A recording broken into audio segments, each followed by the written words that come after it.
Dialogue రైటర్గా మార్చారు ఆయన.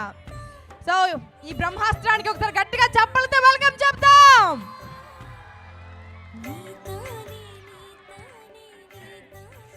సార్ ఏం మాట్లాడతా sir, we want thank you big time. 1083 మంది సార్, 1160 మంది, 1163 మంది టాలెంట్స్ని పరిచయం చేశారు తన సినిమాల రూపంలో. వింటున్నారా లెక్క? నెక్స్ట్ ఆ లెక్కలో మీరు కూడా ఉండొచ్చు. సార్ చప్పట్లు కొట్టడంలో మొహమాట పడకండి. Sir say something sir.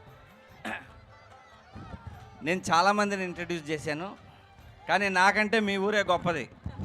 Ramanaidu గారిని ఇంట్రడ్యూస్ చేసిన ఊరు ఇది.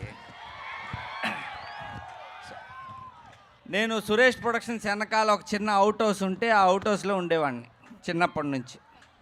రోజు చూసేవాడిని. సోగ్గాడు పోస్టర్ వేసేవాళ్ళు, సెక్రటరీ పోస్టర్లు వేసేవాళ్ళు, అవి చూస్తుండేవాడిని.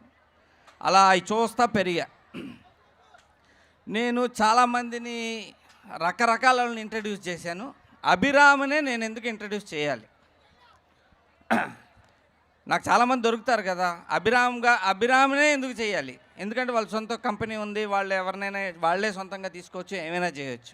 నేనే ఎందుకు చేయాల్సి వచ్చిందంటే, అభిరామ్ ఒక గొప్ప యాక్టర్ అని కాదు, సురేష్ బాబు గారు అబ్బాయి అని కాదు, ఏమీ కాదు. ఏమై ఉంటుంది రీజన్ చెప్పండి? ఏంటంటే రామానాయుడు గారు ఉన్నప్పుడు ఒకసారి అడిగారు, మా మనవడితో నువ్వు సినిమా చేయాలి అని. సరే సార్ చేస్తాను అని చెప్పాను, వచ్చేసాను ఆఫీస్కి. దాని తర్వాత ఆయన ఒక 7 నిమిషాలు ఫోన్ చేశారు. ఫోన్ చేస్తే నేను తీలా. ఎందుకు ఈయన వాళ్ళ మనవడితో మనం ఎందుకు చేయటం, నేను ఎత్తలా ఫోన్.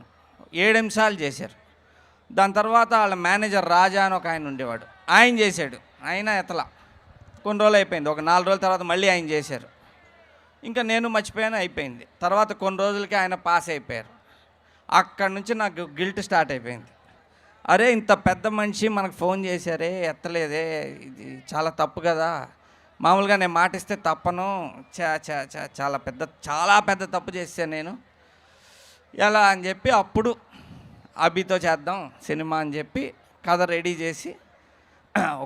చేశాను. దానికి అభి కరెక్ట్గా ఉంటాడు అనుకుని ఫస్ట్ వెళ్ళి సురేష్ బాబు గారికి చెప్పాం. ఆయన ఓకే చేయండి, వెరీ గుడ్ అనలా. ఎందుకు వాడితో సినిమా చేయటం వద్దన్నాడు. ఇదేంది ఇది? అది కాదు సార్, నేను చేద్దాం అనుకుంటున్నాను, నా కథకు ఓకే ప్లీజ్ అంటే, సరే నేను ఇంటికి వెళ్ళి కొంచెం ఆలోచించి చెప్తానని నైట్ మెసేజ్ పెట్టారు. ఓకే చేయండి, కథ అతనికి మ్యాచ్ అవుతుంది కాబట్టి చేయండి అంతే, కానీ మళ్ళీ ఎందుకు అని నేను ఇది చెప్పలా. నాయుడు గారి కోసం నేను చేస్తున్నానని ఆయనకి చెప్పలా. ఇది కిరణ్ గారికి చెప్పా. కిరణ్ గారు ఓకే చేసేద్దాం అన్నాడు. అయిపోయింది. సినిమా కొన్ని రోజులు షూటింగ్ అయిపోయినాక రష్ చూశారు సురేష్ బాబు. చూసి అసలు ఎందుకు తీశారు సినిమా, వీడు సరిగ్గా చేయలేదు కదా, ఆపేయండి సినిమా, ఆపేసి ఉండాల్సింది కదా. అప్పుడు చెప్పా, సార్ మీరు ఒక బోల్డ్ కోట్లు ఇస్తున్నారని చేయట్లేదు సార్ నాకు సినిమా, దీనివల్ల నాకు బోల్డ్ పేరు బోల్డ్ డబ్బులు వచ్చేస్తాయని కూడా కాదండి, నేను నాయుడు గారి కోసం చేశాను, ఈ సినిమా ఆయన కోసమే చేశాను, నాకు గిల్ట్ ఉంది కాబట్టి అందుకని సార్ నాకు చాలా ఫీల్ అయ్యాను నేను అని ఇది చెప్తే ఆయనకు కూడా కంట్లో నీళ్ళు వచ్చేసినాయి. సరే మనం ఏదో ఒకటి చేసి సినిమా హిట్ చేయాలి, నాన్నగారి కోసం చేయాలి. అమ్మాయ ఇప్పుడు వచ్చారు అంటే 90% సినిమా అయిపోయినాక ఆయన మా దారికి వచ్చారు. మామూలుగా ఏంటంటే ఓకే మా అబ్బాయిని చెయ్యి అనగానే ఏ ఫాదర్ అయినా హ్యాపీ ఫీల్ అవుతారు, ఈయన అట్లా లేడు అసలు.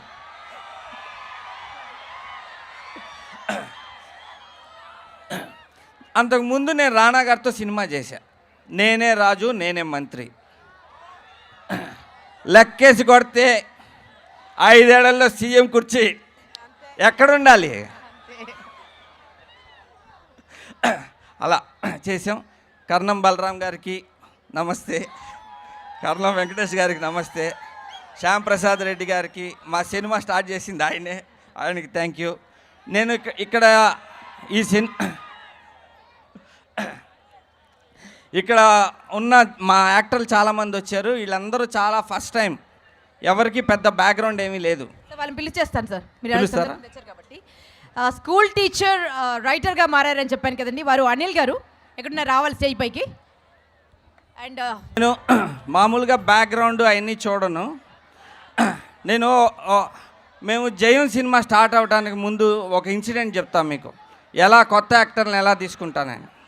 నేను ఆర్పి పట్నాయక్ గారు కలిసి ఒకసారి కారులో వెళ్తూ ఉంటే తారక రామ థియేటర్లో ఒక సినిమా జరుగుతూ ఉంది హైదరాబాద్లో. పొద్దున 11ంటికి వాళ్ళు గేట్లు ఇట్లా తీస్తుంటే 100 మంది దూకుతున్నారు, గేట్లు దూకి లోపలికి వెళ్ళిపోతున్నారు.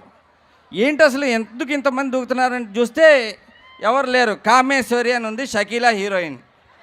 దానికి దూకేస్తున్నారు. ఇదేంటి ఈ అమ్మాయికి ఇంత ఫాలోయింగ్ ఏంటి అని చెప్పి నేను కూడా ఆ థియేటర్ మేనేజ్ చేసి, సార్ 3 టికెట్లు ఇవ్వండి సార్, నేను చూడాలి సార్, ఈ సినిమా చూస్తారా అని. చూడాలి సార్ నేను, ప్లీజ్ ఎందుకు వెళ్తున్నారని. మేమంతా వెళ్ళి గుర్తుంది కదా, వెళ్ళి లోపలికి వెళ్ళి కూర్చున్నాం. షకీలా వచ్చింది స్క్రీన్ మీద, రాగానే కొబ్బరికాయలు తిప్పుతున్నారు, ఎన్టీ రామారావు గారికి తిప్పినట్టు కొబ్బరికాయలు తిప్పుతున్నారు, తిప్పి డబాలు కొడుతున్నారు. అమ్మో, వెంటనే లేచి వచ్చేసి, ఈవే నా సినిమాలో లెక్చరర్ అన్న. సార్ ఈ లెక్చరర్ పెట్టామన్నమాట. అలా అంటే ఎవరిని ఎప్పుడు ఎలా పెట్టాలనిపిస్తుందో నాకు కూడా తెలీదు. ఇలా చూస్తాను, ఫేస్ చూస్తే ఓకే ఇలా ఛాన్స్ ఇచ్చేద్దాం అనుకుంటే ఇచ్చేస్తుంటా. ఆర్పి పట్నాయక్ గారికి సంగీతం వచ్చో రాదో కూడా నాకు తెలీదు, ఎవరో తీసుకొచ్చారు, ఓకే మీరే నా మ్యూజిక్ డైరెక్టర్ అన్న. ఆయన పొద్దున అన్నాడు, నాకు అసలు సంగీతం సరిగా రాదు, మీరు నన్ను ఎట్ట పెట్టుకున్నారు అని అడిగాడు. అడిగితే ఏదో పెట్టేశాను, ఇప్పుడు మీరు అడగొద్దు, ఫేమస్ అయిపోయారు, మీరు ఫేమస్ అయిపోయారు, నేను ఫేమస్ అయిపోయా, ఇప్పుడు వచ్చి ఎలా పెట్టారంటే మనోళ్ళే, అది మన గ్యాంగ్, అలా సౌండ్ చేస్తేనే బాగుంటుంది.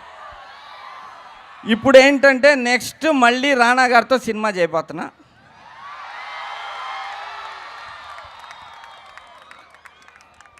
నేనే రాజు నేనే మంత్రి తర్వాత నేను అనుకునే టైటిల్ చెప్తా, ఇది ఇంకా కన్ఫర్మ్ అవ్వాలా, రాక్షస రాజు. బాగుందా? అది దాంట్లో ఒక 45 మందిని ఇంట్రడ్యూస్ చేద్దాం అనుకుంటున్నా. 45 మీకు ఎవరికైనా ఇంట్రెస్ట్ ఉంటే, ఎవరికి ఇంట్రెస్ట్ ఉంది వాళ్ళు చేయలేపండి, యాక్టర్స్ అవ్వాలనుకున్న వాళ్ళు చేయలేపండి, యాక్టర్స్ అవ్వాలనుకున్న వాళ్ళు 45 మంది కావాలంట.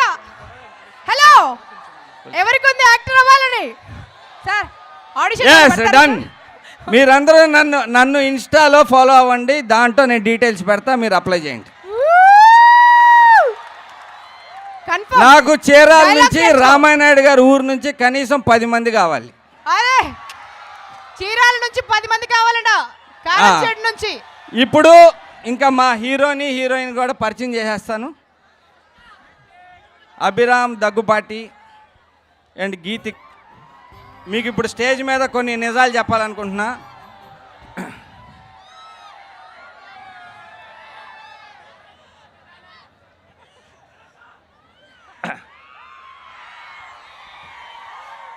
గీతిక,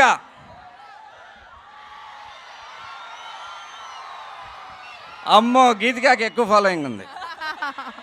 బాగుందా అమ్మాయి? చాలా బాగుంది సార్, బొమ్మలా ఉంది.